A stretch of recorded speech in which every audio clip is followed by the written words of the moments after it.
Some people complain that English is a pain to learn, remember and recite. Some people they fuss, they curse, moan and cuss that they have to stay up all night. Well, people don't whine because things will be fine, I can promise you that in a flash. For there's a man about town who will help you calm down and ease all your worries in a dash. You'll find him on the net, yes he's easy to get, just a few clicks away, that's all. So people, I shout it again till I'm blue. If you're learning English, here's what you must do. Tap this short address and click with your mouse, be you at a net bar or alone in your house. There's no course of action that could be finer. youtube.com/Duncan in China. Yeah! Here we go again. It's a Sunday afternoon here in England. I don't know what time it is where you are because I'm not there. Hello and welcome. Hi everybody, this is Mr. Duncan in England. How are you today? Are you okay? I hope so. Are you happy?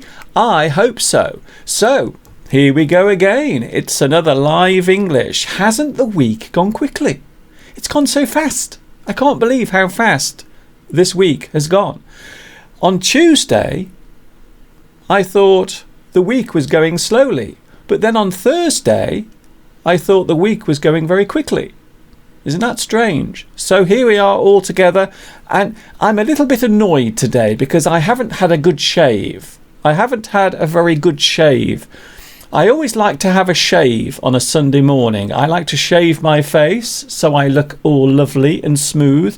But today, I don't feel as if I've had a good shave. I'm sure the men will understand what I mean, and maybe some women as well. But today I don't feel as if I've had a good shave. Some days I have a lovely shave. It feels as if my face is like a baby's bottom. But today my face feels a little bit rough, even though I've had a shave. Do you know what I mean? I'm sure many men will understand what I mean. Unless, of course, you have a beard, in which case you might not know. So here we go. It is Sunday. It is the end of July. Tomorrow is the last day of July. It's almost time to say goodbye to July. It's almost time to say ta-ta to July. August is just around the corner. And of course, August, well, for me, August is a special month because it's my birthday in August. So on the 12th of August, I know this is very shameless promotion, and it would appear as if I'm trying to get you to send me gifts and cards. But it isn't. It's nothing like that. I'm just mentioning, because it's an interesting fact, that on August the 12th, I will be another year older. So on the 12th of August, it is my birthday.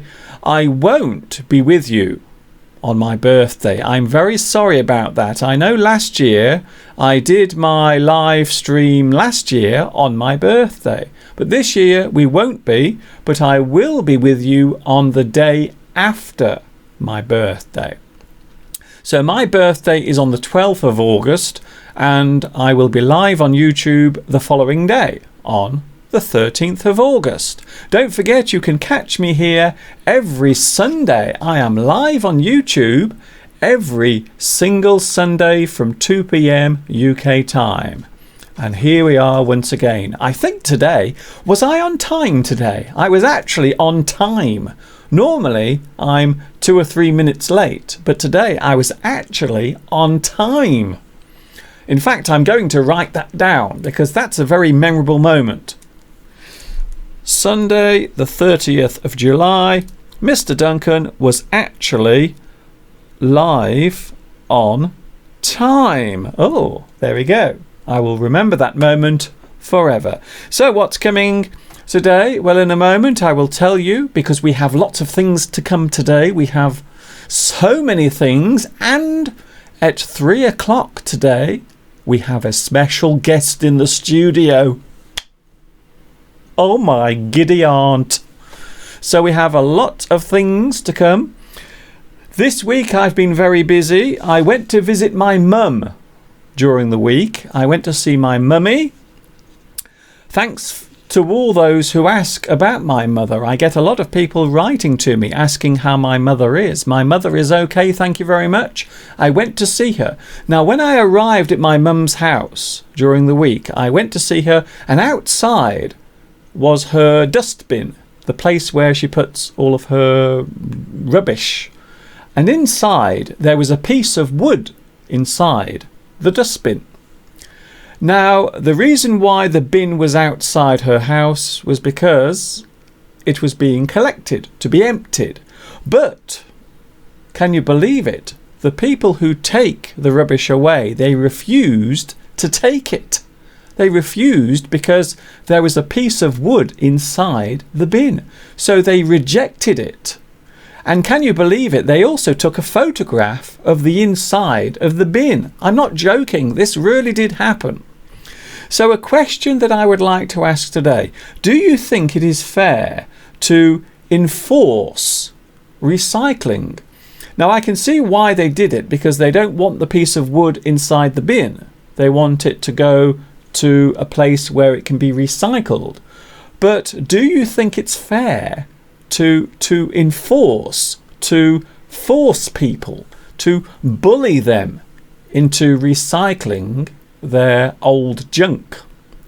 What do you think? So that's what happened this week. I arrived at my mum's house and the bin was still full, and inside there was a piece of wood. So the dustmen, the refuse collectors, refused to take the rubbish away because there was a piece of wood inside the bin. So what do you think? Should we enforce recycling? Should we make people recycle, even if it means refusing to empty their bins? So what do you think about that? So that was what greeted me the other day when I arrived at my mother's house.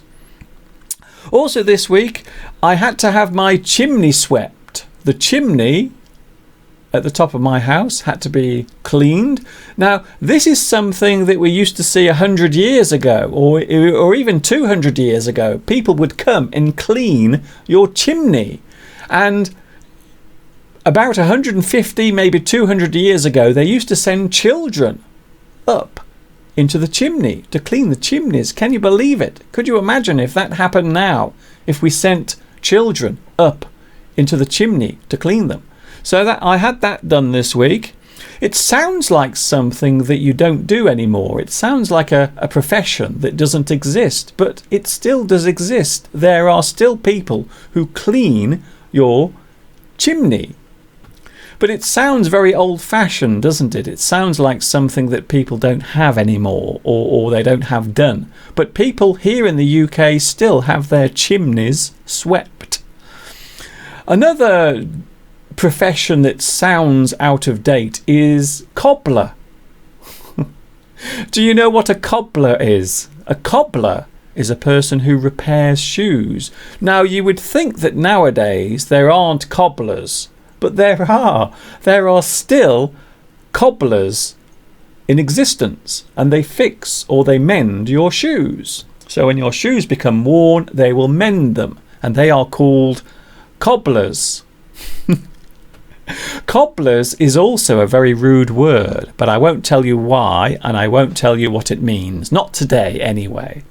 Also, the ongoing saga concerning my new neighbour. Now, the person who lives next door to me, they recently sold their house. So now the house has been sold, but I'm now waiting for the new neighbour to arrive. But it hasn't happened yet. So still, there is no new neighbour living next door to me. Still nothing.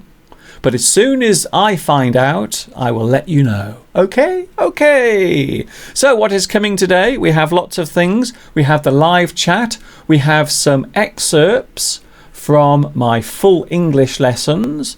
Don't forget, I have lots and lots of lessons on my YouTube channel, and all of my lesson playlists are under this video.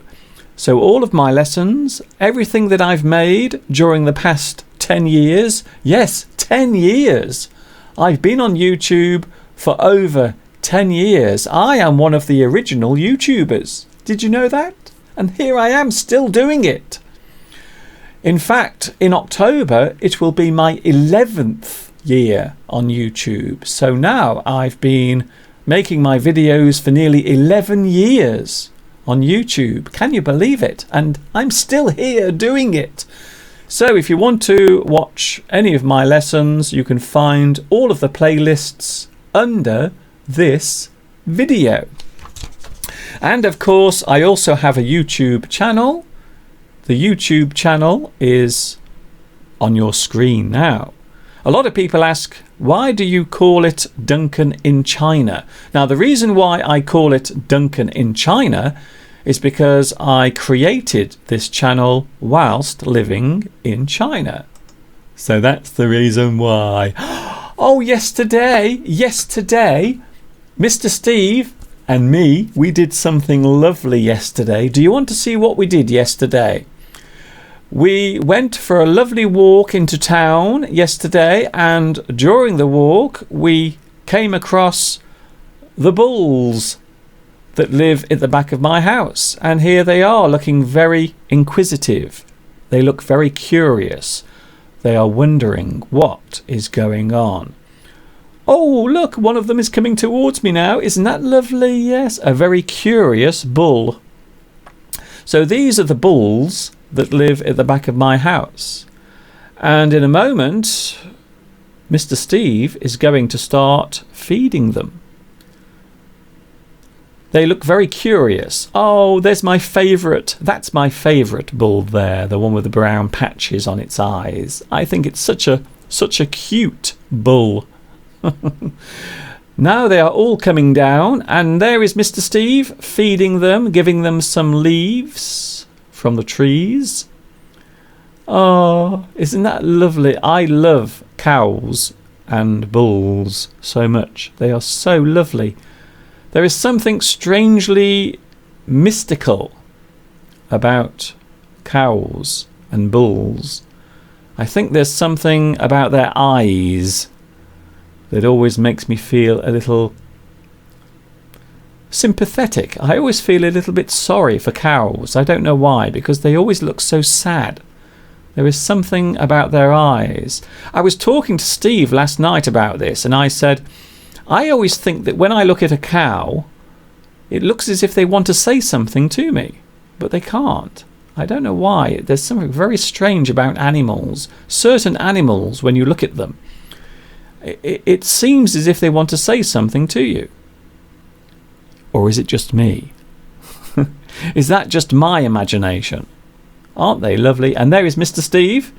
He seems to be enjoying himself there, feeding the bulls. So that's what we were doing yesterday. We went for a walk into town, and then on the way back we met the bulls that live at the back of our house. Aren't they lovely? Ah, hello, Mr. Bull. There is Mr. Steve once again. I love their tongues.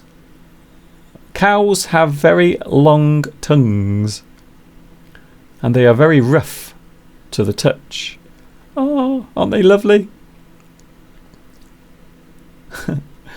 So that's what we were doing yesterday. We were feeding the cows.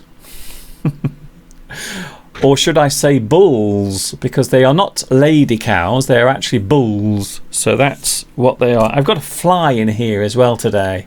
A very annoying fly in my studio. It keeps landing on me. So I have a feeling that fly is going to be very annoying today. I have a fly in the studio. I can't stand flies.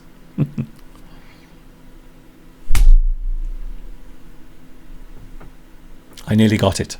So live chat is up and running. Some people do complain. They complain because they say, Mr. Duncan, why do you keep saying hello to people? Why do you keep saying hello to people all the time? Well, it's because I want to. That's the reason why I want to. Julie G is here. So our first hello today goes to Julie. Hi, Julie. Thanks for joining me on this Sunday afternoon here in the UK. It is now coming up to 2:20 in the afternoon on a Sunday. Lots of things coming up today, lots of questions as well. Questions that I would like to ask today. First of all, what is the most boring sport? Now, over the past few days here in the UK, people have been talking about sport. Cricket, of course, was taking place. I think there was actually a cricket match taking place yesterday. And also recently we had some golf tournaments. And next week here in the UK, the football season starts. So next week we have the football season beginning.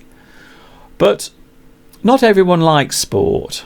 And between you and me, some sports are actually quite boring. Some sports are not very interesting. So what do you think the most boring sport is? I have my own idea. I will tell you what it is later. But what do you think the most boring sport is? Not the most exciting, because there are lots of exciting sports that you can take part in and watch. But what do you think is the most boring sport? And between you and me, some of them are very, very boring indeed. Also, here's an interesting question. Have you ever injured yourself? Have you ever caused yourself injury?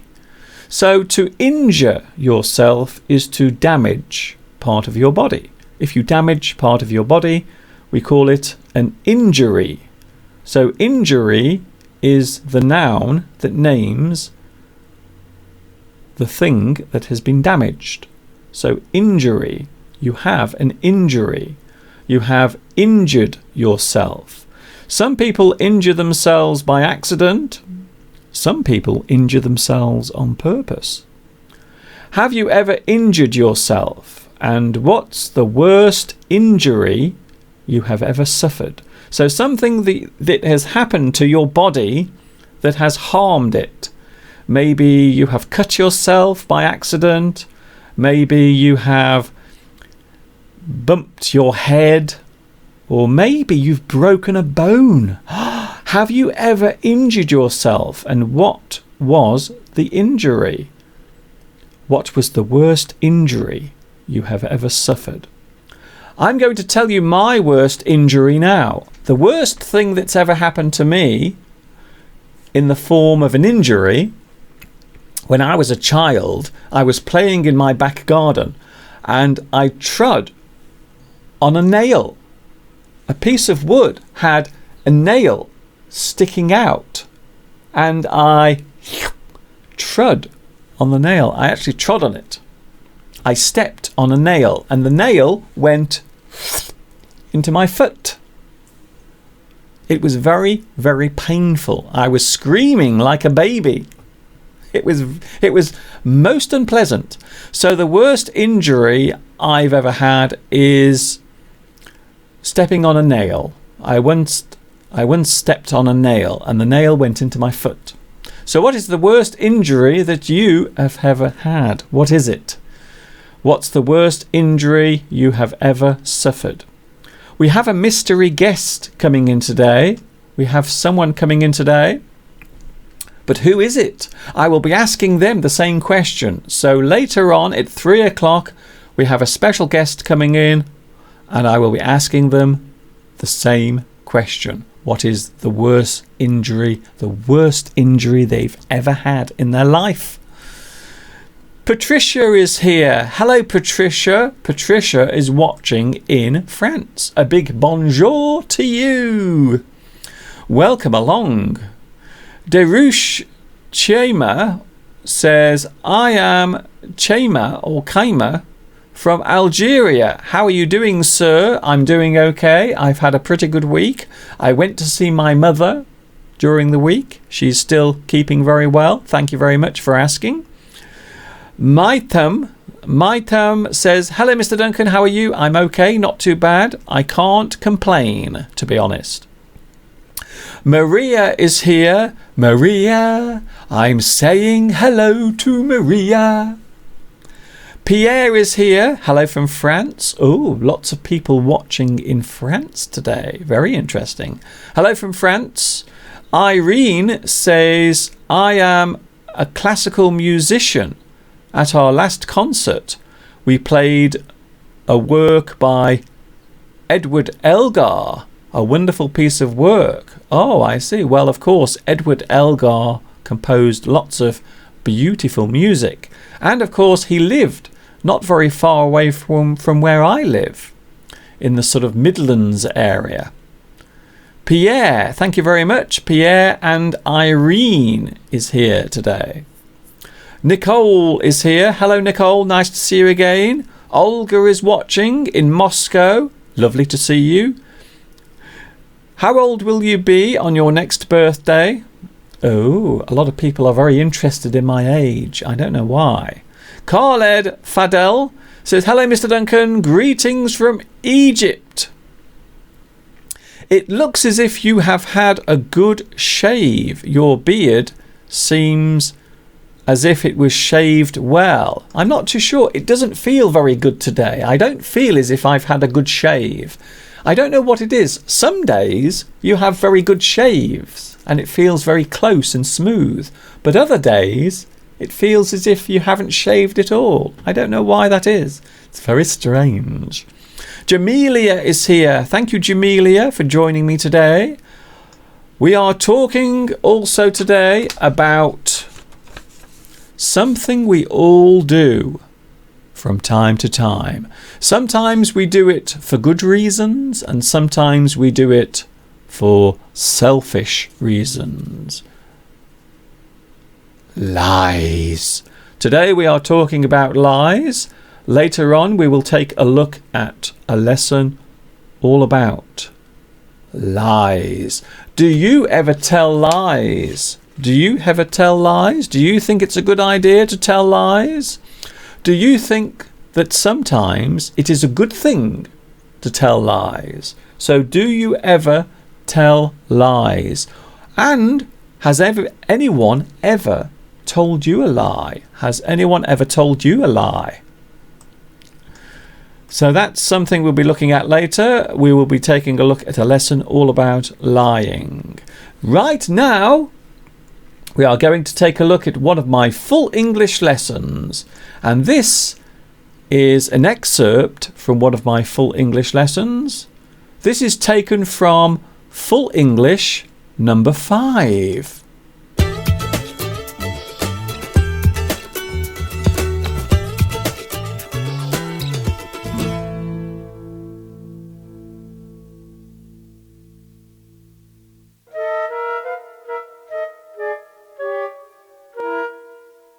Hi everybody, and welcome to Mr. Duncan's Full English number 5.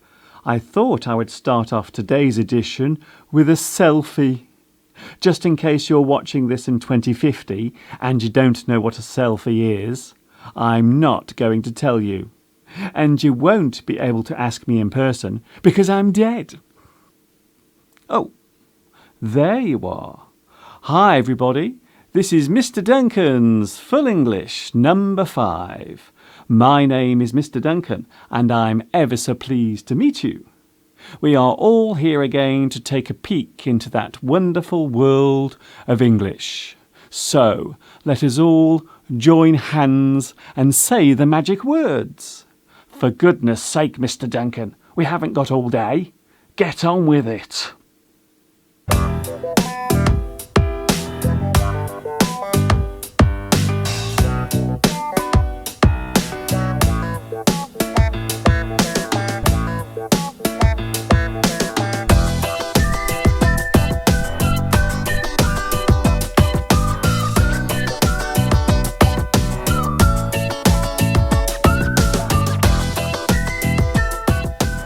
Can you see what sort of weather we're having here today? Well, there is poor visibility for a start. It isn't a clear day by any means. It is a foggy day here in England. We can use foggy as an idiom to describe the inability to remember something.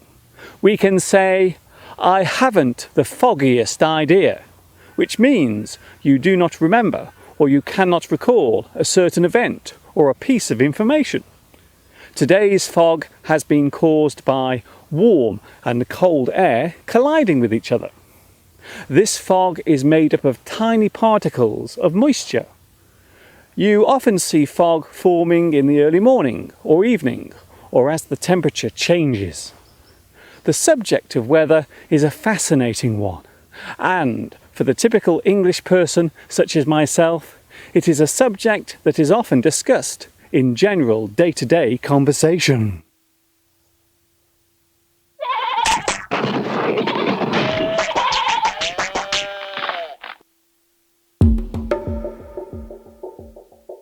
The two words shown here may look similar, but they are in fact very different.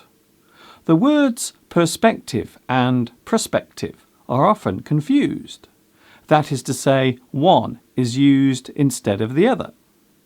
First of all, the word perspective defines the way in which things are seen, how an object appears depending on its size, shape, and relative distance from other things around it. In drawing and painting, perspective is used to give the illusion of depth and distance. We can also use this word to express a person's view of the world as their point of view, a person's perspective of the world. The views and opinions held by us all come from our own perspective. Then there is the word prospective, which means something that is expected or is expecting to be done in the future. Something that is likely to happen at a later date is prospective. I have a prospective client coming to my office tomorrow. So now there is no need to get these words confused ever again. I have given you a clear perspective of what the differences are. I have done this for you now and for all the prospective online students who will join me in the future.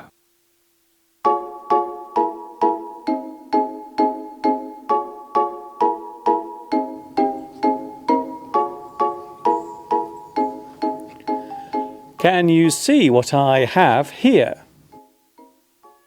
This is a saucepan full of boiling water.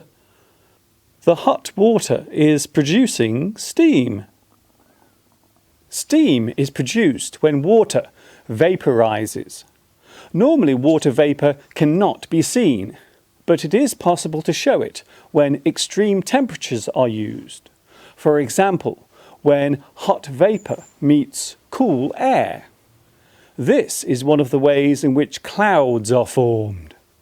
The process is called evaporation. The word steam can be used in other ways. For example, a person can let off steam. This expression means that a person will release their tension and pent-up energy by doing something. The action is normally a physical one, such as going for a run, having a dance, or in extreme cases,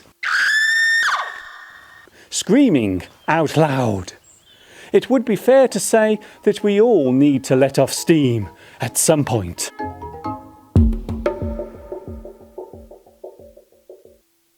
It's time to take a look at another part of English grammar, continuing the theme of punctuation that we started in the last Full English. Today we will take a look at the dreaded apostrophe. This particular punctuation mark is a controversial one, as its use has been widely disputed over the years. Even now there seems to be some confusion over how it should be used.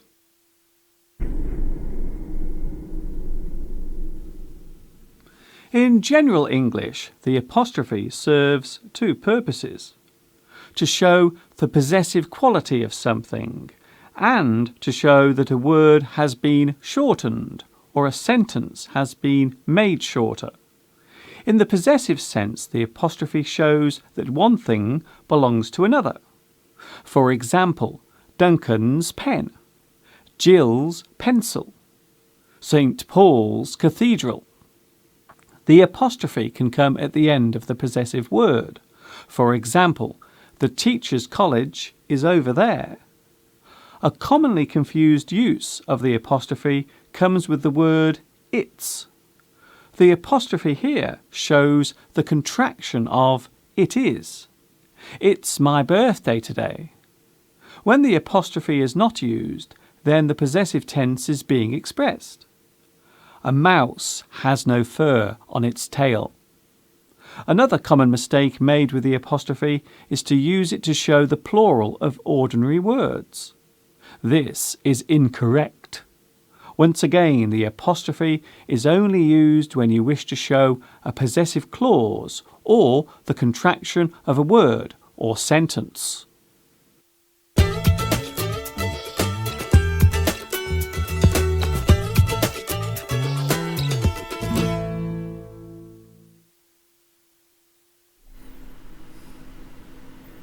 So there we go, a full English lesson. Guess what I was doing whilst that was playing? I was chasing the fly around the studio trying to catch it. I've managed to get it out of the studio now, so fortunately the fly has gone. Another full English clip coming later on. We are now live on YouTube. Lots of things to come your way today. We have lots of questions as well, including what is the most boring sport? Have you ever injured yourself? What is the worst injury you have ever suffered in your life? What is the worst injury that you've ever had? And as I just mentioned, what is the most boring sport? I'm getting lots of people sending me their messages, and thank you very much once again. Also coming up later on at 3 o'clock, we have, look, waiting in the corner. Well, at the moment there is no one there, but at 3 o'clock today we have a special guest coming into the studio. He isn't there yet, but he will be right here at 3 o'clock in just around about 25 minutes. Who is it? Who will it be? Can you guess? Can you guess who the mystery guest will be?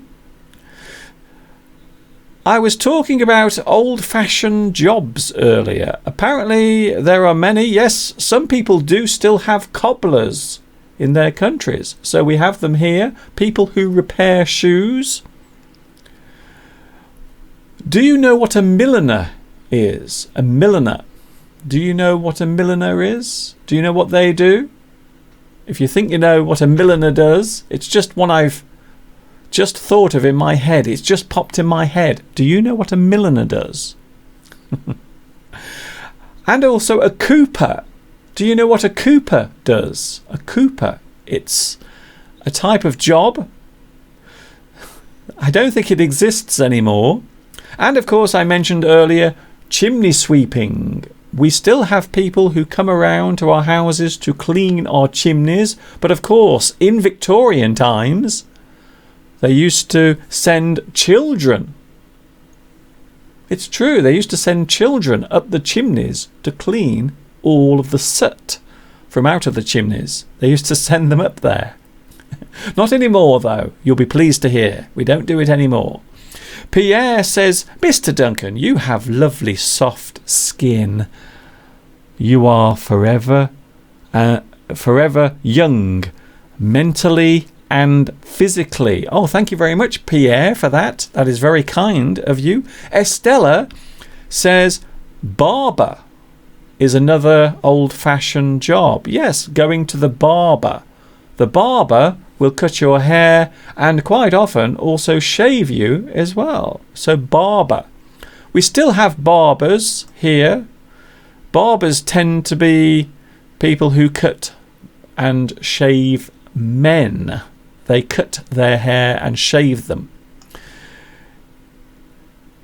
Oh, lots of people reacting to the cows earlier. Well, in fact, they're not cows. They're actually bulls. There are some bulls in the field. Thank you, Ari, for your message as well. The fly has now left the studio. I have got rid of it. It has gone. Tatiana says, I think the most boring sport is chess. Maybe. Yes, chess is not very exciting to watch, but I do believe that it's very exciting to play. So if you are taking part in the game, apparently it's very exciting. Not for me, because I don't know how to play chess. I don't play chess myself. And yes, I think you are right there, Tatiana. Chess is quite boring to watch. I think so. Olga says curling seems to be the most boring sport to me. Curling. I want to remember what curling is. Is curling when you push a piece of stone along the surface of ice? Is that it? Is that where you push a piece of stone along some ice and then you have to see whose stone gets nearest to the centre mark? Is that right? Am I right there? Is that what curling is? It sounds boring, doesn't it? Yes, it might be one of the most boring sports. So that is the question today. What is the most boring sport to watch or participate in? Have you ever been to Brazil? No, I've never been to Brazil, ever. Tung Lam says, do you like tennis? And I think the most boring sport is rugby. Estella has made a suggestion here. Golf is quite boring, I think. Thank you, Estella, for that. Hi, Mr. Duncan. How are you? I'm watching you from Pakistan. Thank you, Uma. Uma Farouk is watching. Jean Lu Njuan says, businessmen enjoy playing golf. Yes, they do. Businessmen. It is a common pastime for businessmen and, of course, people who think they are very wealthy. So if you go to the golf club or if you tell your friends that you play golf, your friends will think you are very sophisticated and maybe quite wealthy. Tung Lam says, Mr. Duncan, a while ago I broke some of my bones. That is another question we're asking today. Have you ever injured yourself? So Tung Lam Najo says, yes. While I was rollerblading, I broke some of my bones. Oh dear, that doesn't sound good, does it? I hope you're feeling okay now. I hope you have recovered from your broken bones. When you break a bone in your body, we call it a fracture. Fracture. So when you break a bone in your body, wherever it is in your body, we call it a fracture. Fracture. Omar Wahab says, I think the most boring sport is running. I think so. A lot of people like watching athletics. For example, during the Olympic Games, they have lots of athletic events, including running. So yes, some people might think that that is boring to watch. Mr. Duncan, I don't like sports except figure skating and artistic gymnastics. Gymnastics. Gymnastics. I think I would be very good at gymnastics because I'm very slim. So I think I would be very good at gymnastics. Sort of flipping over and maybe doing the splits. I've never tried doing the splits. Well, not intentionally anyway. What sport do you like, Mr. Duncan? I don't really follow sport very much, but the football season is starting next week. We are going into another football season, and of course at the moment there are lots of sporting events taking place. We have cricket taking place. Nicole says, I think the most boring sport is tennis, Mr. Duncan. I have to agree with you. It is one of the most boring sports to watch. I don't think it's very exciting to watch. That's just my opinion. So every year here in the UK we have a big tennis tournament at Wimbledon in London. But I don't tend to watch tennis. I think tennis is not very exciting to watch. But as far as I'm concerned, it isn't the most boring sport. There is another sport that I think is very, very boring to watch. Can you guess what it is? Jerry Mouse says, hi, Mr. Duncan. What does what's up mean? It means, hi, what's up? What's going on? Hey, what's going on? Antonio, good morning, everybody. Thank you, Antonio, for joining me today. Bruno Marino is here as well. Patricia says, I broke my leg in a skiing accident. Do you know what? I can never understand why people ski. I don't see the point of it because it's such a dangerous sport. Every single year, lots of people get injured skiing. They fall off and they break a leg or maybe an arm or maybe an arm and a leg, or sometimes even worse, they injure their neck or they die. So I think skiing is a very dangerous sport. It's not necessarily boring to watch. I think it's quite exciting to watch because you don't know what's going to happen next. You always expect the person doing the skiing to fall over and break something. Thank you, Patricia, for that. Simone is here. Hello, I'm Simone from Italy, and now I am living here in the UK. I'm in the UK in Buxton. Very nice part of the world, Buxton in Derbyshire. I think that fly has come back. I just saw the fly again. I think it's come back. How annoying. Hello, Mr. Duncan. I am from El Salvador. Thank you, Antonio, for saying hello to me as well. We have the mystery idioms. Don't worry, I haven't forgot. We have the mystery idioms and we are about to reveal them because we are now 15 minutes away from 3 o'clock.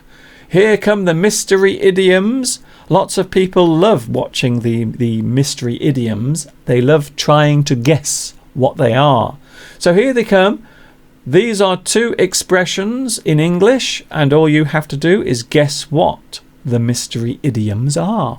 What are today's mystery idioms? Here is the first one. So here is today's first mystery idiom. All you have to do is say what you see. What do you see? Just say what you see. And here is today's second mystery idiom. I'm being attacked by a fly at the moment. There is actually a fly attacking me. I've got my little spray bottle here. I'm going to spray this fly in a moment to try and get rid of it. It's come back. So there is today's first mystery idiom. And here is the second one.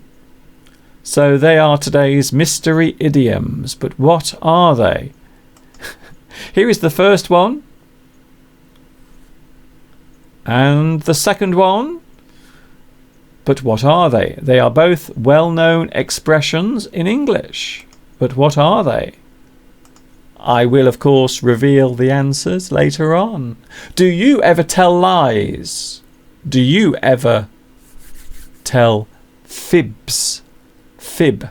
A fib is a slang word for lie, to fib. Have you ever told a lie? Christina is here. Hello, Christina. I am new here. Hello to everyone. What do we do? Well, the reason why we are here is to learn English, and you, of course, can send your live messages to me. We have lots of things going on today. My name is Mr. Duncan and I teach English. I've been here since 2006. teaching English on YouTube. It's true. I am one of the original YouTubers. Hello, I'm Omar from the country of the pyramids. Do you know what I mean? I think I do. I think you are in Egypt. Hello from Colombia. Glad to be here. Thank you, Juan Bello. Thank you very much. You says, hello, my name is Myra and I'm watching in Indonesia. Please give your greeting to us here. I love your accent very much and the way you talk is very calm and nice to hear. Thank you very much, and a big hello to Myra watching in Indonesia. Just in case you want to get in touch with me via email, or maybe you want to follow me on Facebook, here come the details.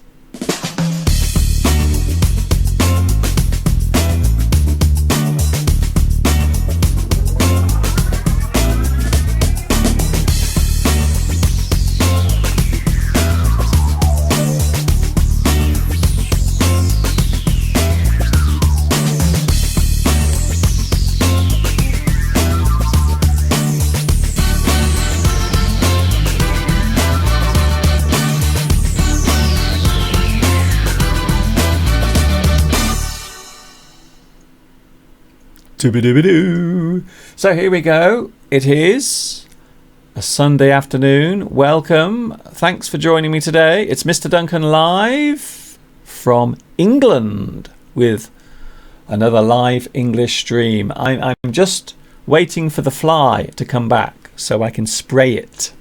This is my new way of getting rid of flies. So what I do, I spray this at the fly and then the fly is stunned. And then I can pick the fly up and put it outside. And then after a few moments, it will fly away. Because I don't really like killing animals. I don't like killing flies or any animal for that matter. So I use this little spray now to stun the fly. And then I can get rid of it safely without killing it. So that's what I like to do these days. Hello, Mr. Duncan. I am watching from Qatar, says Buddy Medro. Thanks for joining me today. It's live English all the way. And at 3 o'clock, we have a special mystery guest today joining us. I will be asking the mystery guest about their worst injury. That is one of the questions I'm asking everyone today, in fact. Have you ever injured yourself? What's the worst injury you have ever suffered?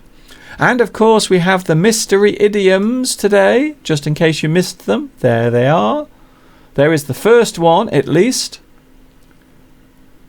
And the second one is there. So what are today's mystery idioms? There are two. And they are well-known English expressions. But what are they? If you think you know, leave a comment in the chat box. It is live English all the way today. Have you ever told a lie? I like lying because it is very fun, says Hung Din. I see. Nicole says, Mr. Duncan, I can see that there are cows on your desk. Yes, can you see the little cow there? There is a cow and there is a little baby cow. A baby cow is called a calf. Calf. Would you like to see one of my interesting visitors in the garden this week? I had some very interesting visitors in my garden, and here is one of them right now. So here is a little visitor I had in my garden. I was very fortunate because I was able to film it. Can you see what it is? Sniffing and nibbling in my garden. It is, of course, a rabbit. I had a little rabbit in my garden this week. The rabbit was spending the morning having a nibble. I love that word, nibble. So as we go closer, you can see the rabbit in detail. I love rabbits' ears. They are so lovely. And their eyes always look deep and mysterious. Oh, isn't that cute? So there was a visitor to my garden this week, a little rabbit. We have lots of rabbits around here, and many of the farmers around where I live, they often shoot the rabbits. And that's the reason why this rabbit is hiding in my garden.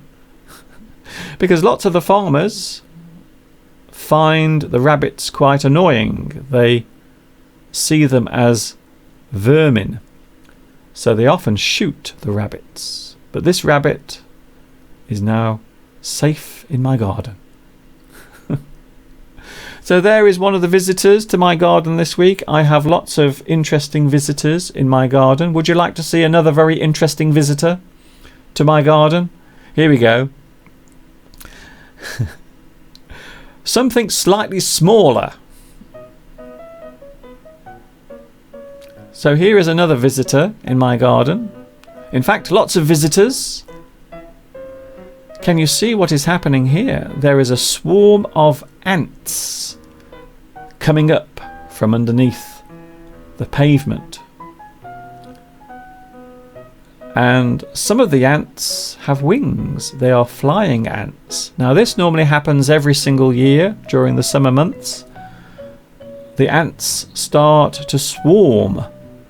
They move to another place. And you can see some of the ants, they have wings.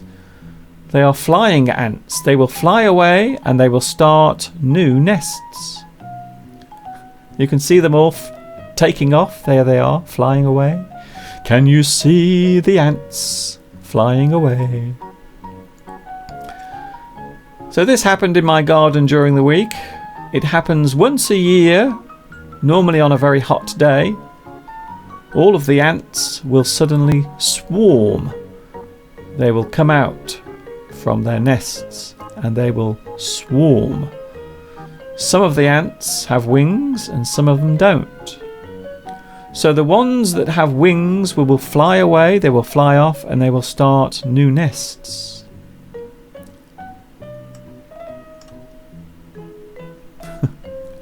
Do you like insects? Some insects are very scary, such as spiders. Talking of flies, I have a fly in my studio at the moment. I have a fly that keeps flying around my head, annoying me. We have Mr. Steve coming in a moment. Yes, today's mystery guest is Mr. Steve. So now you know. A lot of people wondering who the mystery guest was today, or is. It will be Mr. Steve. Yeah! Hooray! A lot of people have been asking, where is Mr. Steve? So he is now on his way to the studio. He will be here very shortly.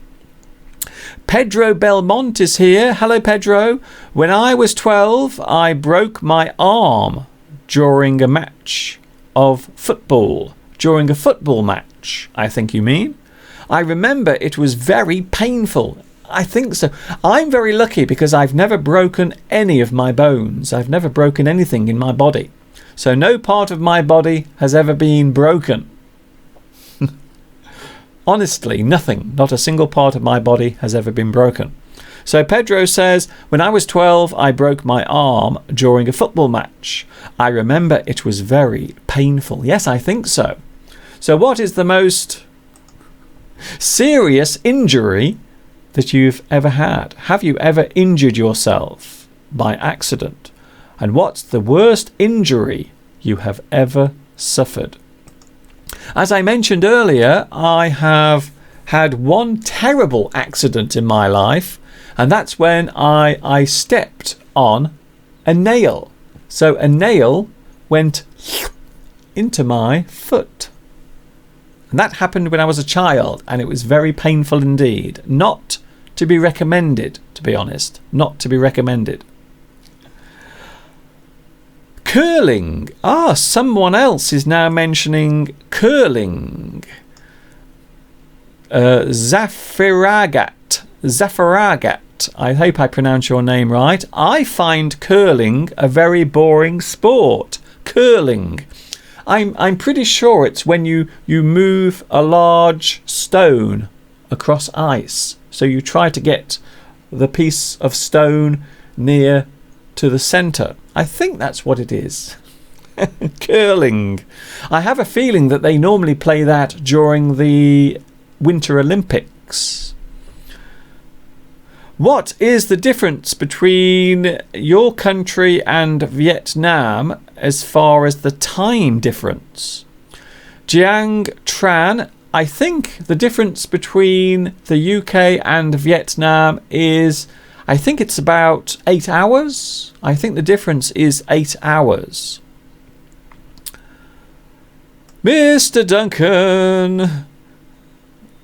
Julie G says, when I was a child, I always told the truth, but many people accused me of being a liar. It hurt me very much. So I have now learned to lie sometimes. Well, some people say that lying is a bad thing. Some people believe it is terrible. It is evil, even. Some people say that to tell a lie is evil. But of course, sometimes it is good to tell lies. Sometimes it is acceptable to tell lies. So, we have a guest coming into the studio very shortly. A special guest. But who will it be? Who is it?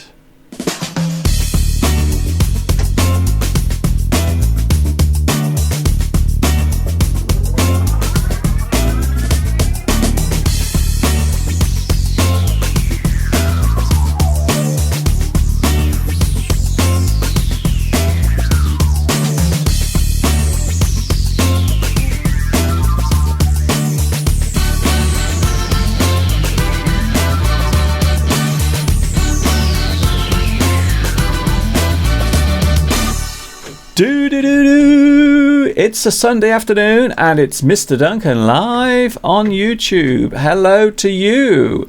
Now, I've had a couple of messages come through today asking where my previous live streams are.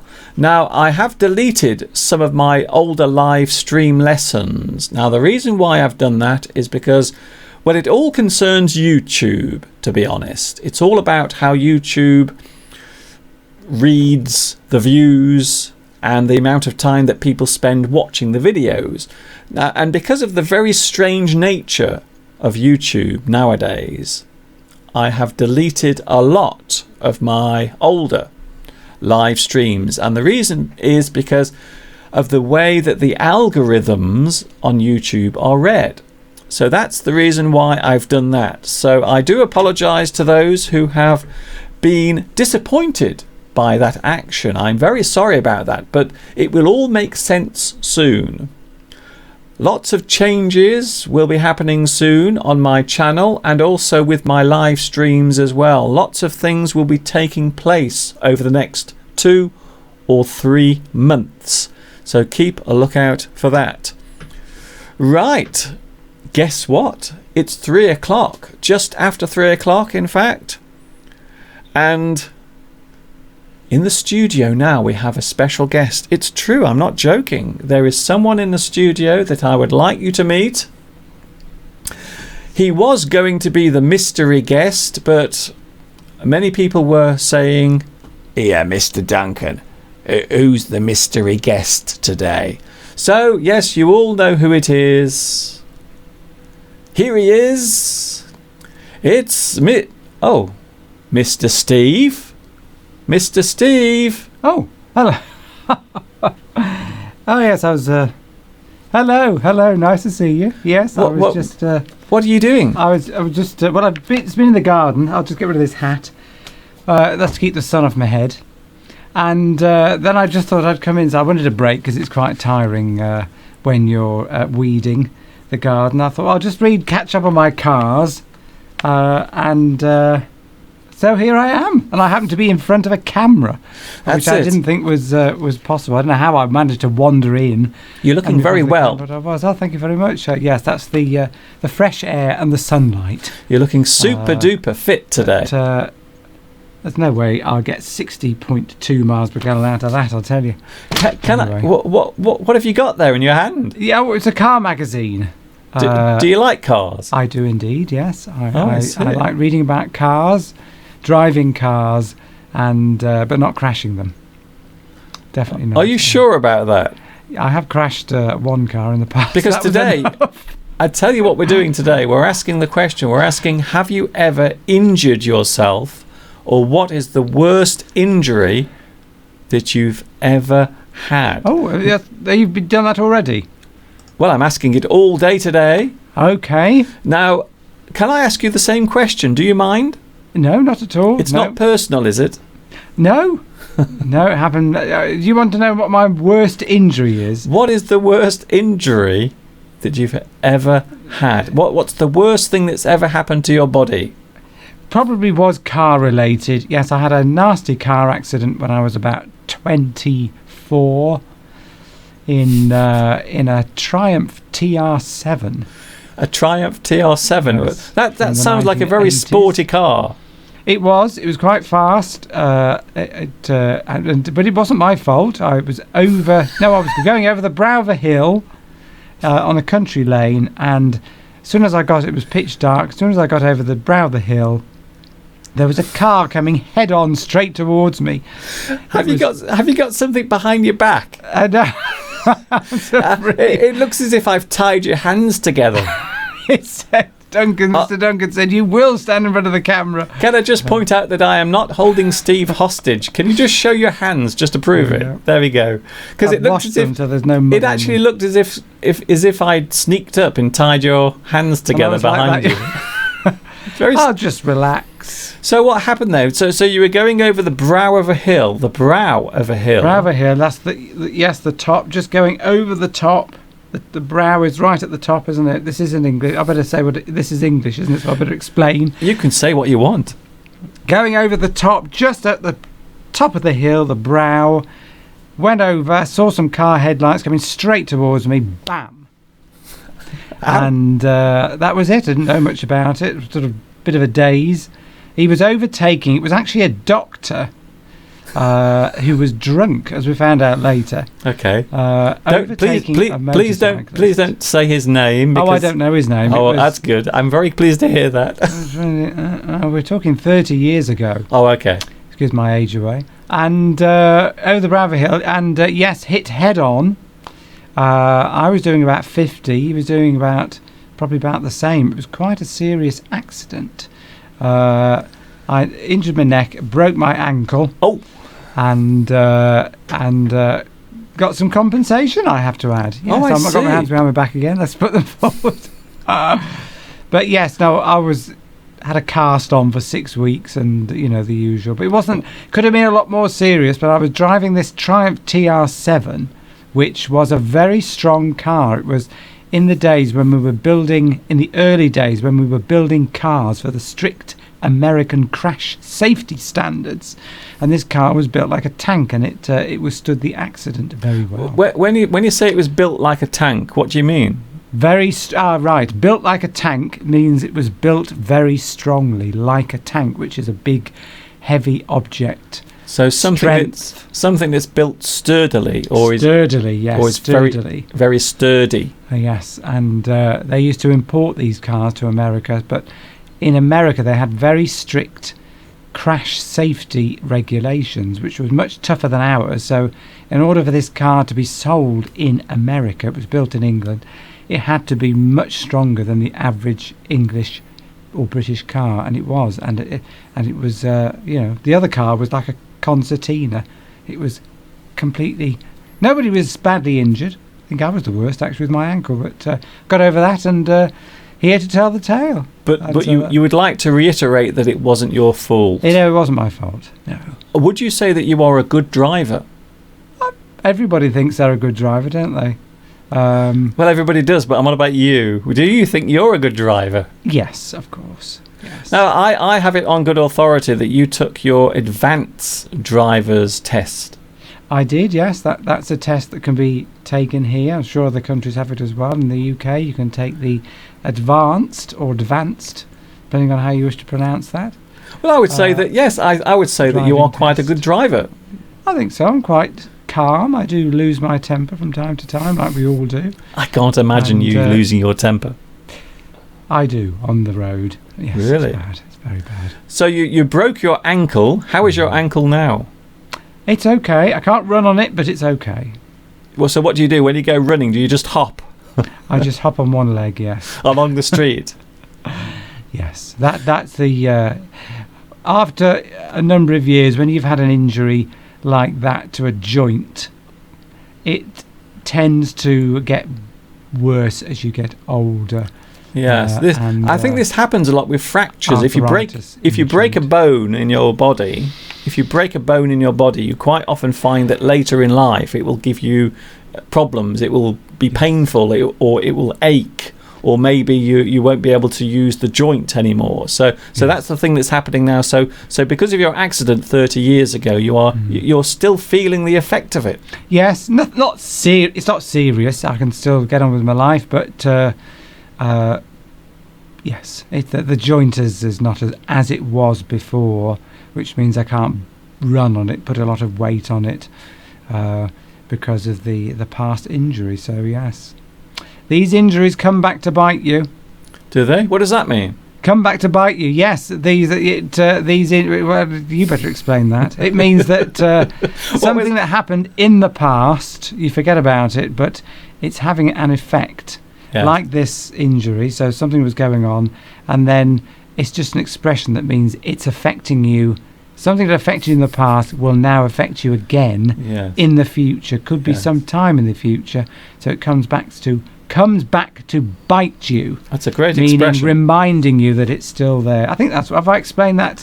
You did quite a good job. Yes, normally it means an action that happens at a certain point of time and then later reoccurs, or has some other sort of, or has some other consequence. Yes.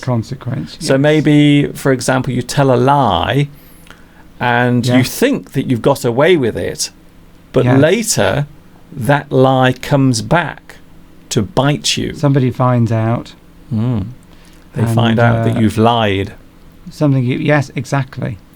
Talking of lies, we're talking about lies today. Do you ever lie, Mr. Steve? Do you ever tell lies? I think yes. Do you notice the hesitation there, everyone? Well, I was tempted to say no, but of course that would be a lie. So I think we all lie from time to time, don't we? Some people are very good at lying, whilst other people are not very good at lying. Would you say that you are good at lying? Oh, yes, I'm very good. I'm very good at lying. Yes. I believe.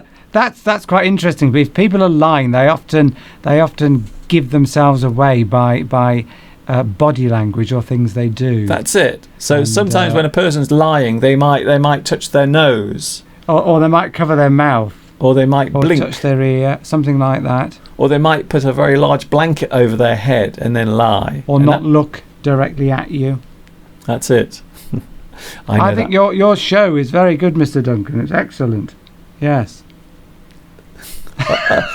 Are you lying then? Were you lying about that? I was pretending to lie, because it's actually very good. I'm going to throw you in the deep end now. What does that mean? If you throw someone in the deep end, what does that mean? That means you don't give them any preparation for doing something. You say, right, I want you to do this. Like if you were trying to learn to swim and you threw someone in the deep end, they would have to figure out how to stay afloat so they didn't drown. That's where it comes from. But of course it could be like you're throwing me in the deep end by saying, will you appear on camera as an untrained person? I've got to somehow adapt to what I'm doing, and I've got to look in the camera instead of over to you. So throw someone in the deep end, give them a task to do they've never done before, that it just is totally out there. That's it. And so if you spring something on a person without them preparing for it, it's got an itch think I've been bitten in the garden. Where are you itching at the On my moment? leg. I think it's a fly bitten me. Are you sure it was an itchy leg? Definitely. Definitely. Okay, Yes. then we can confirm that. I believe you have a word for us. Yes, I do. I've got 3 here. Is it a flash word or a flash phrase? It's a flash word. Okay, then. So off you go. Right. Here we go. Just make sure everyone can see that. Yes. Yes, we can. Oh, I can't read it now. Right. Infringe is an English verb. Everybody see that? Yes. Hopefully. Yes, we can. The word infringe is a verb that means to overstep or break an agreed law or restriction. To infringe is to interfere with or to go over an agreed limitation or to go against the terms of an agreement. For example, these musicians have infringed my copyright. The newspaper reporter infringed my privacy. The word infringement is the noun that names the act of infringing. Another example, this is clearly an infringement of copyright laws. To infringe is to break, contravene, disobey, flout, interfere, intrude, invade, undermine, violate, etc. Infringe. Hooray! You see, I could stay here for ages and infringe on your lesson by constantly interrupting and overstepping the mark. You could never infringe on me. But I could go on and on and on and interrupt you and go against what you've asked me to do, which is read out a few words. And I could go do more than that and take over, and I'd be infringing on our prior agreement. Do you know a couple of weeks ago I went to the dentist? Right, I think you told me about that. Do you remember that? I went to the dentist and the dental hygienist, she was so rude to me. She gave me a telling off. She got quite angry with me. Now, I'm just wondering today, because you have quite nice teeth. That's it. Give us a smile. Get close to the camera so we can see it. Yes, they're rather nice. Yes, not too bad. They look very Average. clean. For an English person who's English people are renowned for having bad teeth. I don't know why that is, but We I are. think that's Americans, though. A lot of Americans think that British people have terrible teeth. Now let's have a look at my teeth. They're not far off. Let's have a look at my teeth. So Go on then. here are my teeth. And Mr. Steve. Me. Mr. Steve. So who do you think has the nicest teeth between Mr. Steve and myself? Who do you think? Who do you think has the nicest teeth?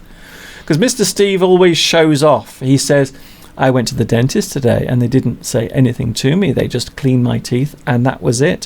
Whereas I get a lot of hassle from my dental hygienist. She really gives me a hard time. So who has the nicest teeth between me and Mr. Steve? Mr. Steve, give us a smile.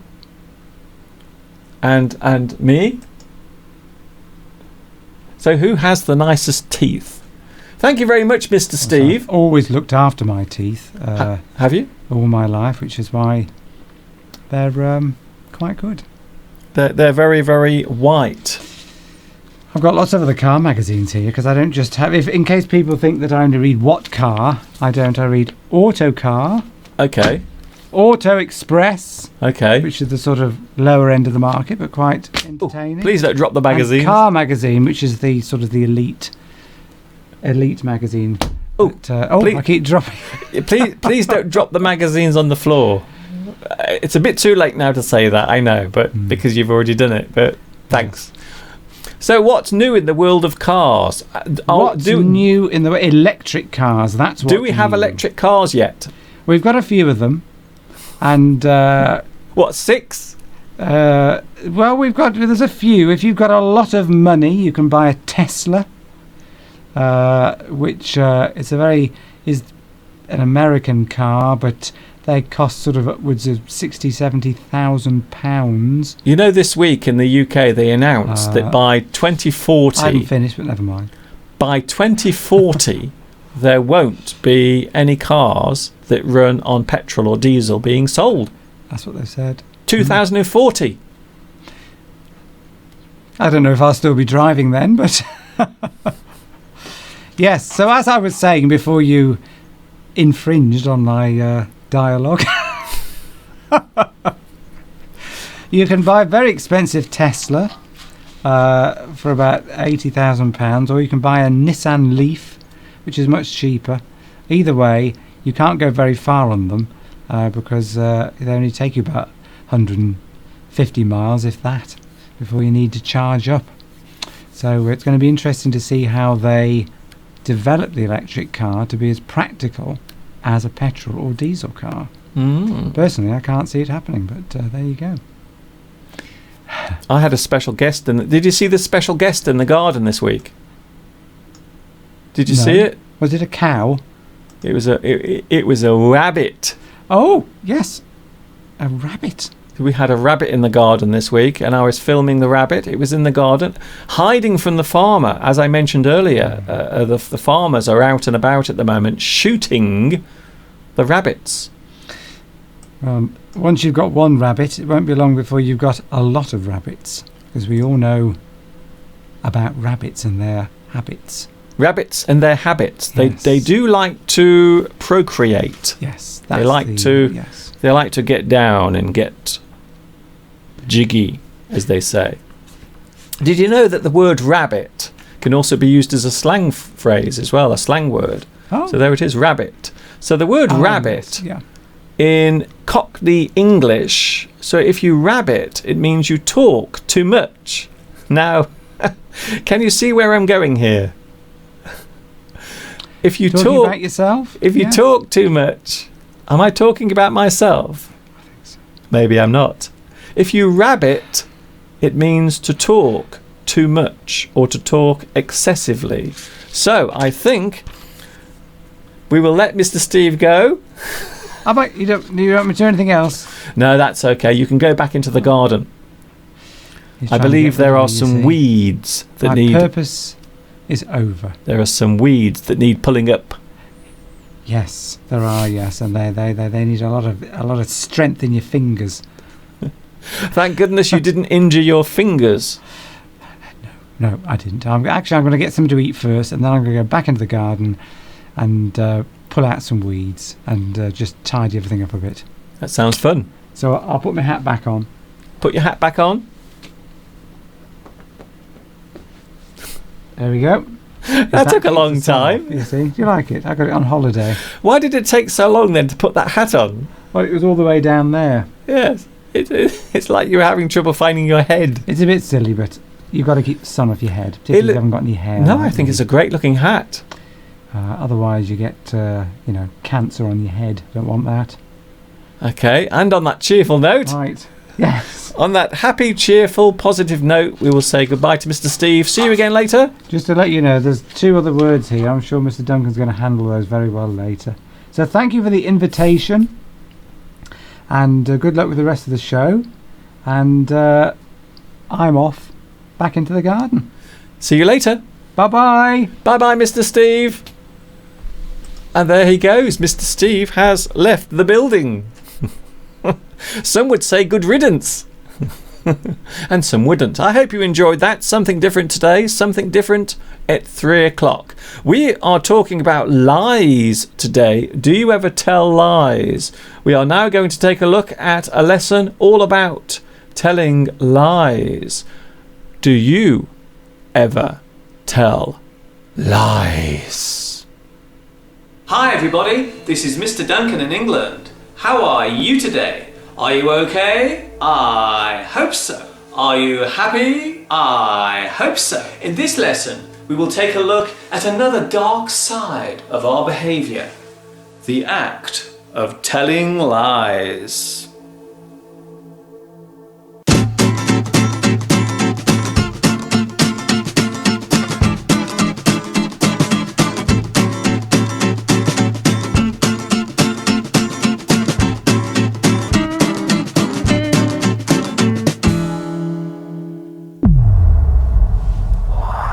The word lie means to say something or to make someone believe something that is not true. There are many reasons why we tell lies, but the two most common reasons are because we want to protect either ourselves or another person close to us. There are many words connected to and which mean telling lies, such as betray, cheat, con, deceive, delude, dishonest, dupe, falsehood, feign, fib, hoodwink, misinform, mislead, pretend, swindle, trick, and untruth.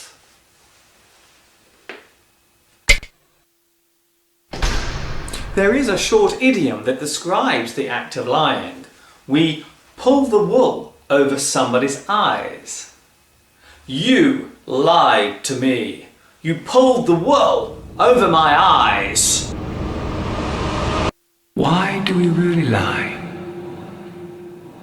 Sometimes we need to lie to avoid a difficult situation or to prevent us from hurting or offending someone. We call this type of deception a white lie. So, telling a lie may not always be a bad thing. Or so we would like to believe. Here are two examples of white lies. You cannot see your best friend tonight because you are going out with someone from work. You do not want to hurt your friend, so you say that you are going to visit your family for supper. You ate the last cream cake, but you don't want to seem like a greedy person. So instead, you say that the dog ate it. Do you ever tell lies? Have you ever been caught lying? Did anyone ever lie to you? Of course, there is one big problem with lying, and that is being found out or caught telling a lie. Even a white lie can get you into serious trouble, because if you are caught doing it, the other person will not trust you anymore. They will feel cheated, disappointed, and foolish. A person who tells lies is called a liar. They are dishonest. They can also be called a cheat or a fibber. There is a phrase in English that goes, "Honesty is the best policy."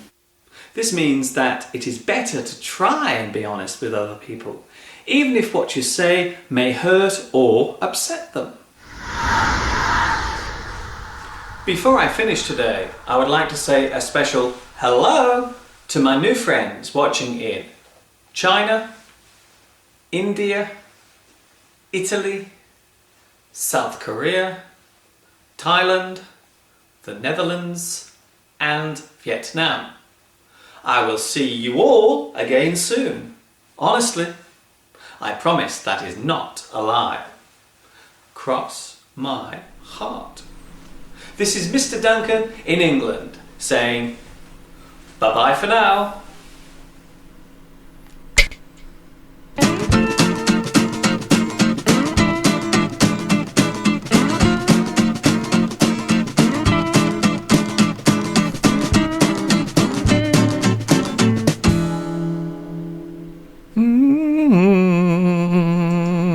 So there it was, one of my English lessons from way back in 2008. Can you believe it? So many years ago. 9 years ago that lesson was made. All about telling lies. Do you ever tell lies? Have you ever told an untruth? Sometimes lying can be okay. Sometimes lying can be acceptable. We call acceptable lying a white lie. A white lie. So when you lie, but the lie is not harmful, we call it a white lie. Hello, son, says Mr. Steve, your accent is very British. I think so. Well, Mr. Steve is British. That's the reason why. Catherine Foggs asks, was the doctor still able to care after Mr. Steve? Yes, I think that he had to spend some time resting his ankle, but his ankle got better. His ankle is now okay, but sometimes it does give him a little bit of discomfort. Juan Bello says, I injured my knee severely. Yes, your knees. I think knees are a part of your body that you tend to forget, you tend to ignore, but I think knees are very important parts of the body. I injured my knee severely when I was 15. I rode a bike down a very steep hill. I did it without brakes. Thinking back, it was a very foolish thing to do. Thank you, Juan. Yes, we tend to ignore our knees. We take them for granted. We just say, I have knees, I will ignore them. But as you get older, you will realise just how important and how fragile your knees are. Mr. Duncan, it is a great idea to involve Mr. Steve in your lessons. Thank you very much for that. Jean Santos says, something that comes back to beat you. Yes, we can say beat, or of course we can say bite. So something that comes back to bite you. Something that you did in the past that comes back to create problems. Hi, Mr. Duncan. I'm from Cuba. Wow, I don't have many people watching in Cuba, so a big hello to everyone watching in Cuba. Oh, but now I live in Miami in Florida. Oh, I see. So you used to live in Cuba. Hanagui Perello, thank you very much for your comment today. Thank you very much.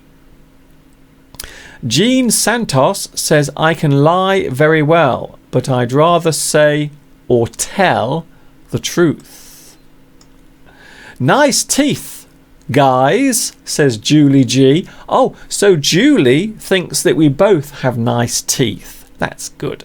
Patricia says, I think Mr. Duncan has the nicest teeth. Thank you very much for that. Nishant says, you both have nice teeth.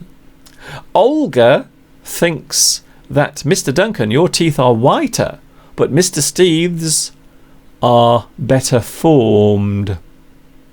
Do you know in the United States that people there think that all British people have bad teeth?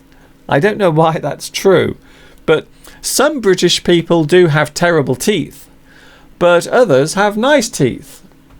So I don't think that's necessarily true. Mr. Steve, you have better teeth. Oh, you have better teeth, Mr. Duncan. Oh, I see. To be honest, you have better teeth, Mr. Duncan. Thank you, Rajay, for that. Andrew asks, Mr. Steve, can you repair your car by yourself? I think Steve is very knowledgeable about cars. He knows a lot about cars, but I'm not sure if he ever takes his car apart and then puts it back together again. But I think he does do some minor repairs to his car now and again. So yes, I think he knows how to repair a car, as long as it's simple, as long as it's something very simple. I absolutely love Mr. Steve's way of speaking, and by the way, Mr. Steve's teeth are nicer in my opinion. Thank you, Jamelia, for that. Thank you very much. So you think that Mr. Steve has nicer teeth than me? Okay, fair enough. Are you going to buy a new car, Mr. Steve? Asks Lena.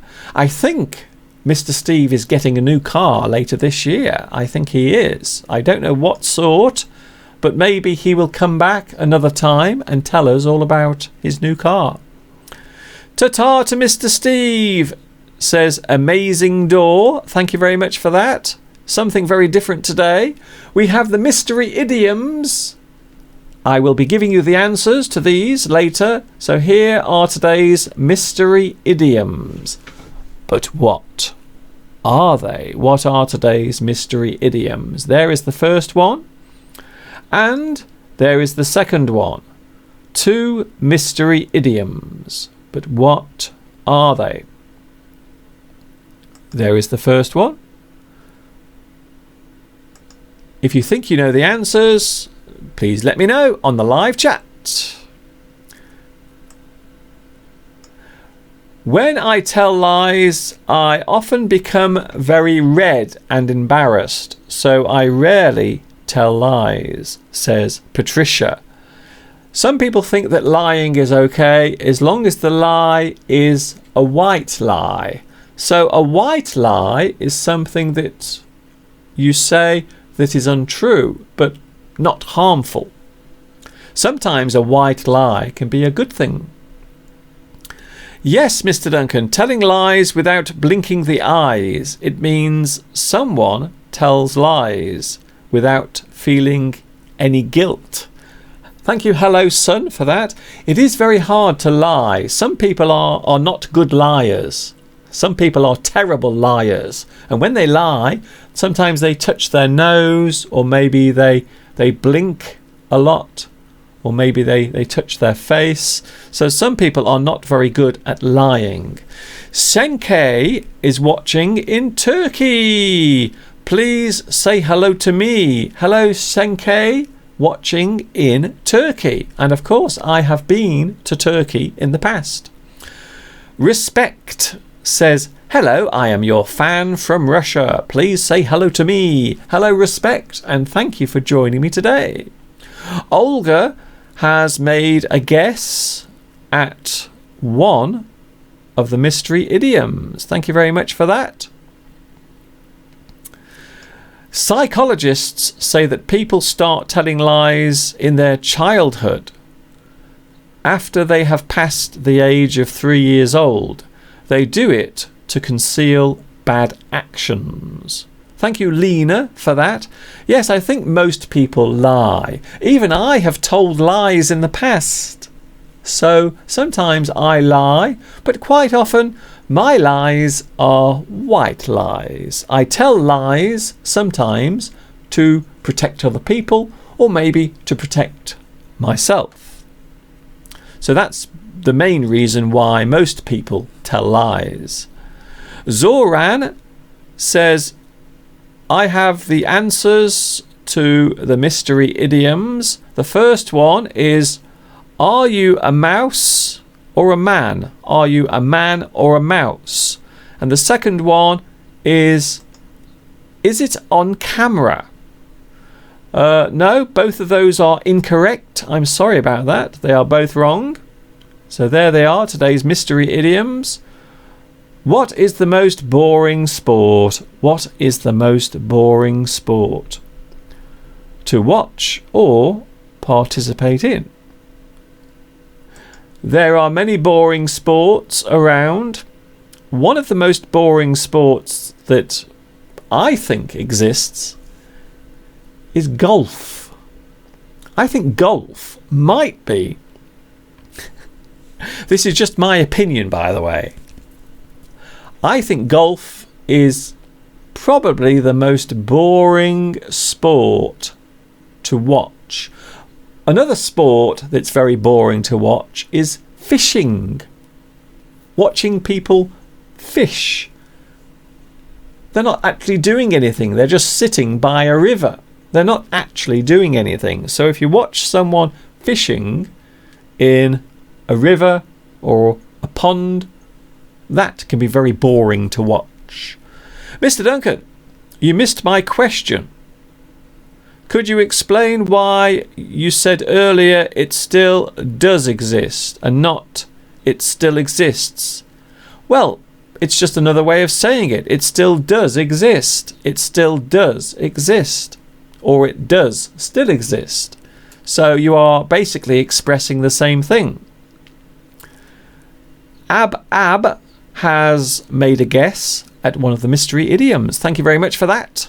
Mr. Duncan from Medellin in Colombia. I love your classes and I'm very excited to learn more and more. Thanks for everything. Thank you very much. Watching in Medellin, it's Lizette Barrera or Barrera.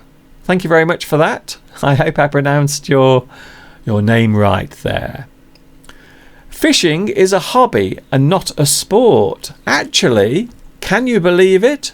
Fishing is a sport. You can compete with other people when you are fishing. So yes, fishing actually can be a sport. Did you know that? Jamelia says, I never lie. I don't like it when people lie. Well, there are things that people say that are untrue, that can be very harmful or damaging. So yes, sometimes lies can be very bad. Sir, you didn't see my comment. Maybe not. Maybe there's a reason why I didn't see it, because there are lots of messages today on the live chat. So if you would like to write to me, because I do have an email address and also I am on Facebook as well, you can write to me or you can follow me.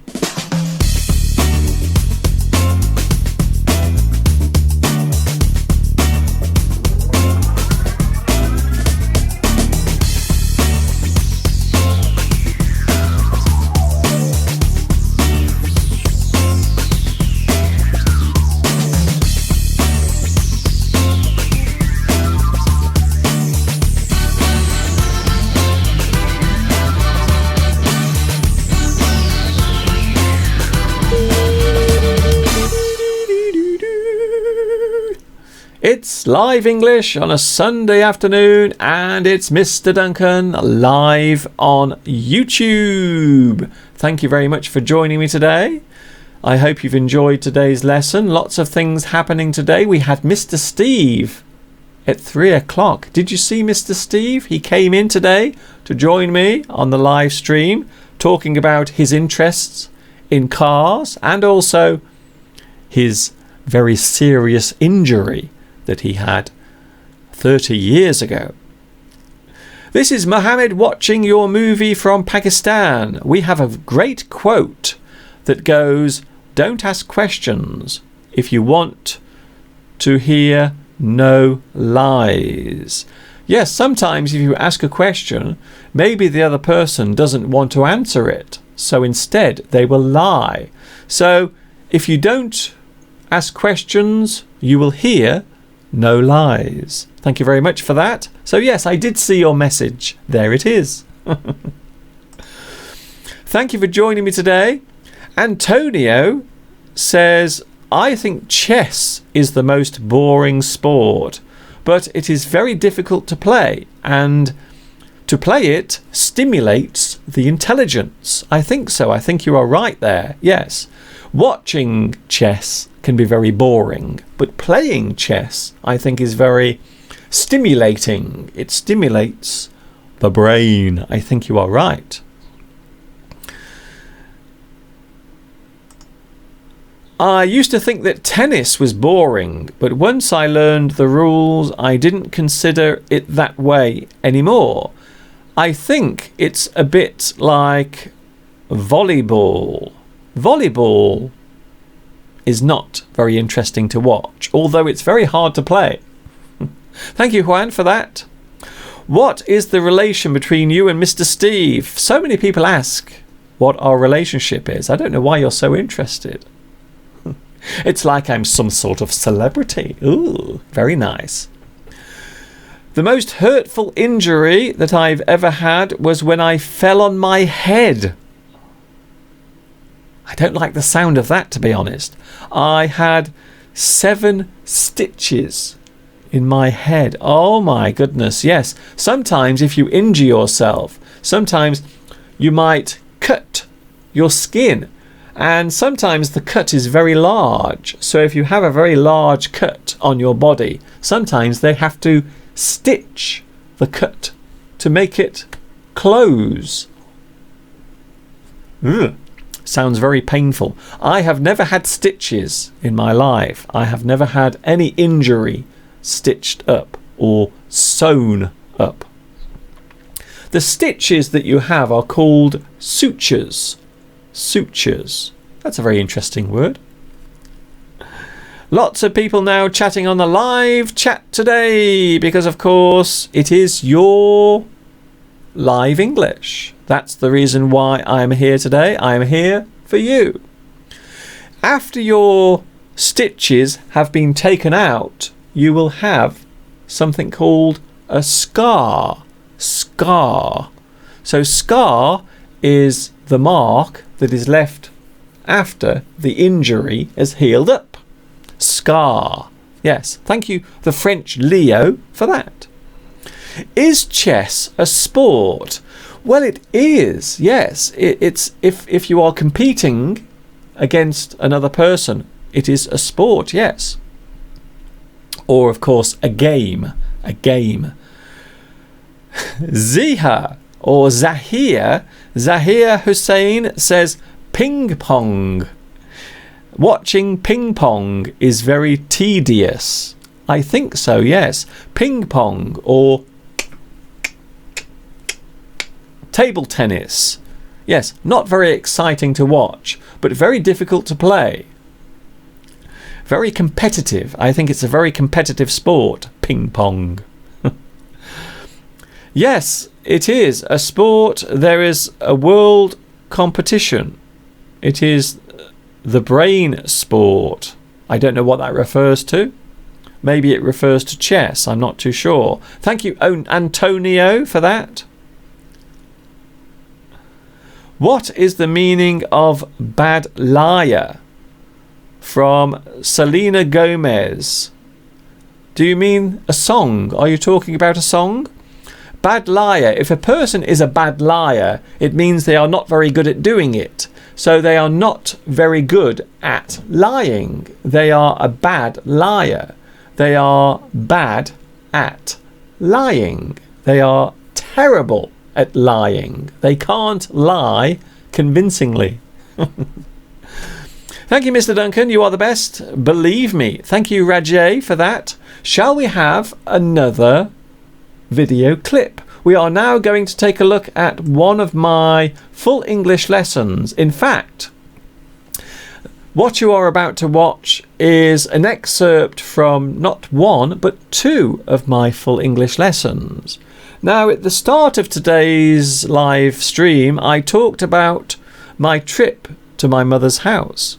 Now, when I went to my mum's, I noticed that there was a piece of wood in her dustbin, and the dustmen, the refuse collectors, hadn't taken the bin. They hadn't emptied it. And they rejected it. They said that they weren't going to take it because my mother had put some wood in the dustbin. So, do you think it is fair to force people to recycle?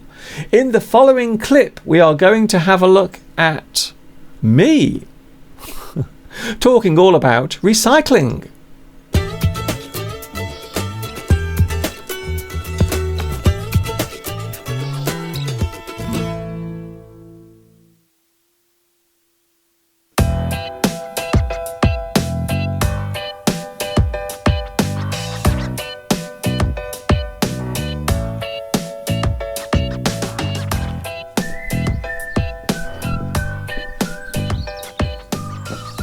Can you see what I'm doing here? I'm moving these empty plastic bottles to the recycling box at the back of my house. They will then be collected by the local recycling plant and taken to a place where they will be melted down and reused. To recycle is the process of reusing something over and over. These days recycling is carried out all around the world. Almost anything can be recycled. The most commonly recycled materials include water, paper and plastic.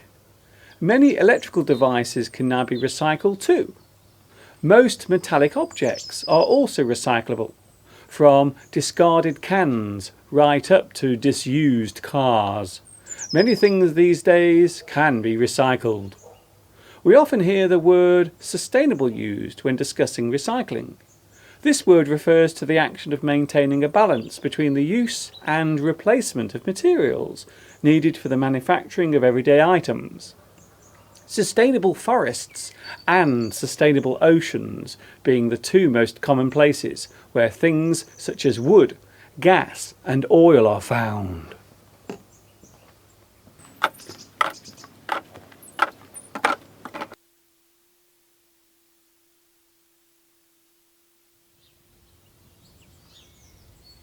If you remember in the previous full English lesson, I talked about recycling at home. Do we have the clip? Do we have the clip? You know, the clip from my last full English lesson. Do you have the clip? Do you have it? Do you have the clip? Do you have the clip? Do you have the clip?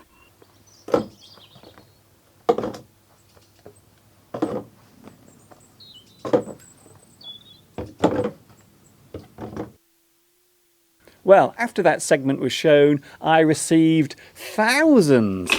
What's that? Not thousands. How many then? Was it hundreds? Not hundreds. How many was it? How many people complained? How many? How many complained? How many? 6. Just 6. That's all. Well, since that segment was posted, I have received 6 complaints from people saying that I should have first crushed the plastic bottles before placing them into the recycle box. So, just for you, here is a bottle I crushed earlier.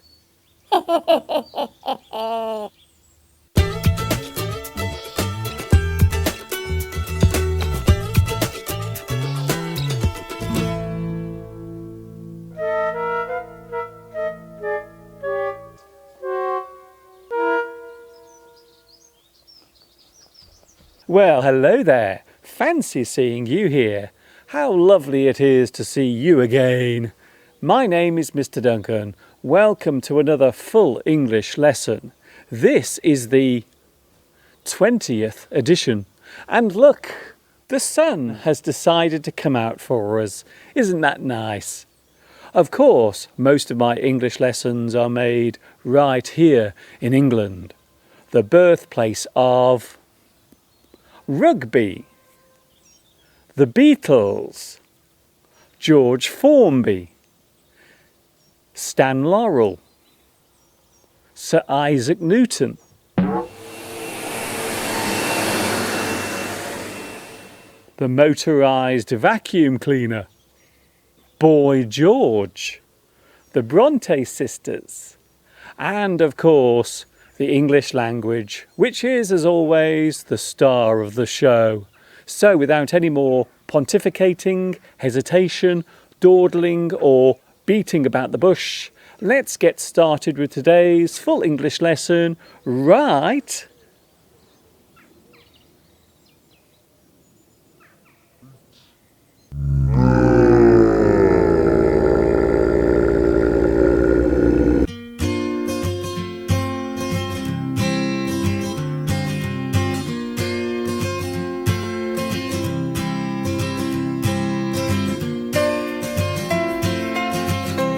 Is there anything worse than starting something new? Could there be a more nerve-wracking feeling than doing something for the first time? Being new to or at something must be one of the hardest situations to find yourself having to deal with. Perhaps you've just started a new job or begun to learn a new skill.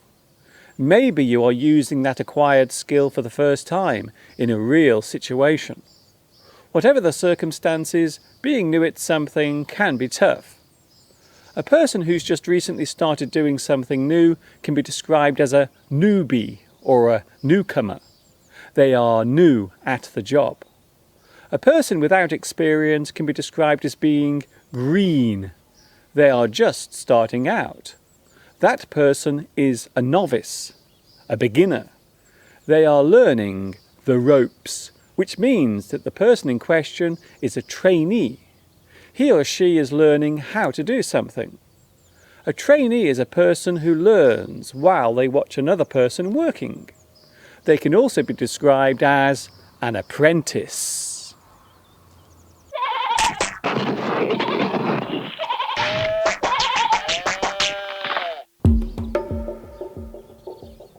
Here's an interesting word that you might not have seen before. The word is portmanteau. This word has more than one definition. As a noun, it means a large leather bag or suitcase used for transporting clothes whilst travelling. However, the word portmanteau also has another meaning, which is the combination of two separate things that have been joined together to form something new. In linguistics, a portmanteau is a word formed by combining or morphing two words together. For example, the words brunch, cineplex, email, fortnight, infomercial, motel, podcast, and smog are all types of portmanteau. The word portmanteau itself derives from the combination of two French words, which means that portmanteau is itself a combination of two separate words.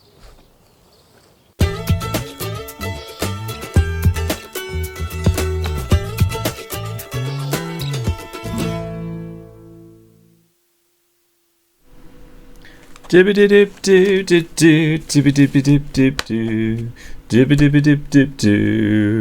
it was, full English lesson. I'm just looking at one of Mr. Steve's car magazines. This is one of the car magazines that he left behind. If you missed Mr. Steve earlier, don't worry, you can watch this live stream all over again later on, because it will be saved on YouTube. Now, if you are searching for my earlier live streams, they have now been deleted from YouTube, and this is because of the algorithms that decide on which videos are promoted on YouTube. So I have deleted some, not all, but some of my earlier live streams. But the good news is I will be keeping some of my recent live streams. They will stay on my YouTube channel. And of course there will be lots of new English lessons coming as well very soon on my YouTube channel as well. So look out for that. Lots of things happening over the next few weeks. Mr. Duncan, is my answer correct to your mystery idioms? I did post it 3 times, but you didn't answer me. Thank you very much. Hello, son. The answers to our mystery idioms are coming very shortly, so please stay tuned for that. There is today's first mystery idiom. And here is the second one, but what are they? The answer's coming very soon because we are coming towards the end of today's live stream. It's gone very fast again. Just another 5 minutes and then I am out of here. I hope you've enjoyed everything today. Jiang Tran Huang says, I hate athletics. Oh. Some people like watching athletics whilst others do not. Estella says most sports are tedious to watch. Tedious. Something that is boring to watch. Something that seems to go on for a very long time without anything happening can be described as tedious. Something tedious is boring. I love your channel, says Anselmo.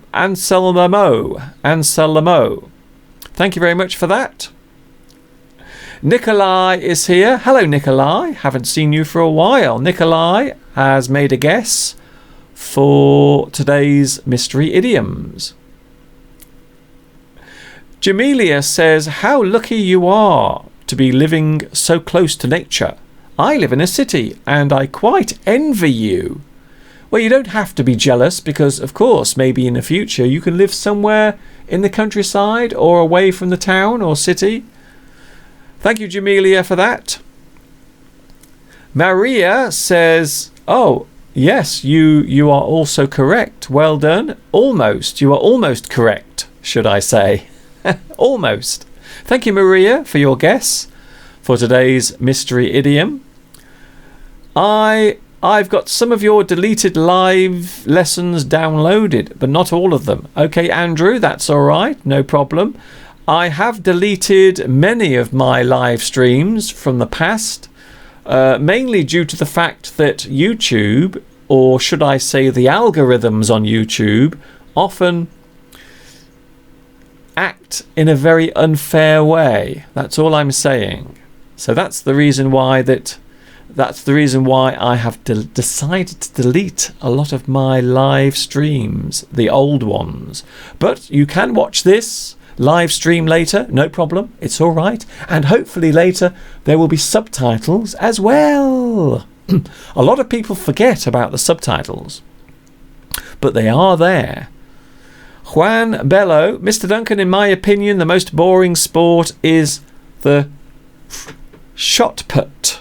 The only thing is, all they are doing is throwing a heavy sphere. Yes, it's just a big heavy ball and they throw it from their shoulder. Shot put. Yes, it's not very interesting, is it? Not very exciting. Having said that, you do need to be a very strong person to do it. So I think the most boring sport is golf. And maybe also fishing as well. Fishing is not very, very interesting to watch. You don't see many TV shows talking about fishing, do you? Hang Van says, Mr. Duncan, could you tell me how to say newcomer to a new company? He or she is not the beginner of his or her career. If someone has been working for a long time with a company, we can say that they are a long time employee. So, long time. They are a long time employee. That means they have been with the company for many years. Long Najuan says, England is the birthplace of football. So do you like playing football? I don't play football, and to be honest, I don't watch much football either. So we have come to the end of today's live stream. Oh my goodness, those 2 hours went very quickly. Before I go, let's have the answers to today's mystery idioms. The first mystery idiom. Quite a few of you got this right. Well done. Smell a rat. It is a well-known English expression, to smell a rat. The meaning is to sense that something is not right, to suspect that something is not what it seems, is to smell a rat. That's a great expression. And the second expression, today's second mystery idiom is the camera never lies. Ah, very interesting. So the camera never lies. The meaning, a photo in its raw form is a true representation of the subject. We often say that the camera never lies. It means that what appears on the photograph is the truth. So there we go. 2 mystery idioms have been solved. Did you get them right? I hope so. It's time for me to go. Unfortunately, we are right out of time. It is just after 4 o'clock. Thank you, Olga. Thank you, Mika. Thank you, Long Najuan. Apparently, Mika says, I broke one of my fingers when I was a child and it still hurts during the rainy days. Yes, during the damp weather. So when the weather is damp, maybe your broken bone, or the bone that was broken, starts to hurt. Goodbye to Maria. Goodbye to the French Leo. Goodbye to Yi Shimeng. Goodbye to Eleanor. Thank you very much for joining me today. It's Mr. Duncan saying goodbye. I will see you very soon. This is Mr. Duncan in the birthplace of the English language saying thanks for watching. Thanks also to Mr. Steve for joining me today. I hope you enjoyed that. I will be back with you next Sunday. Don't forget, you can catch me every Sunday from 2 p.m. UK time. Thank you very much. It's been a very interesting day. I hope you have enjoyed it. Thank you, Shearer Blade. I didn't say anything today, so I'm going to say ta-ta for now, and that comes from Peter in Brazil. Thanks for watching me. I will see you next week. This is Mr. Duncan in the birthplace of the English language saying thanks for watching me talking live to you. And of course, you know what's coming next. Yes, you do. Ta-ta for now.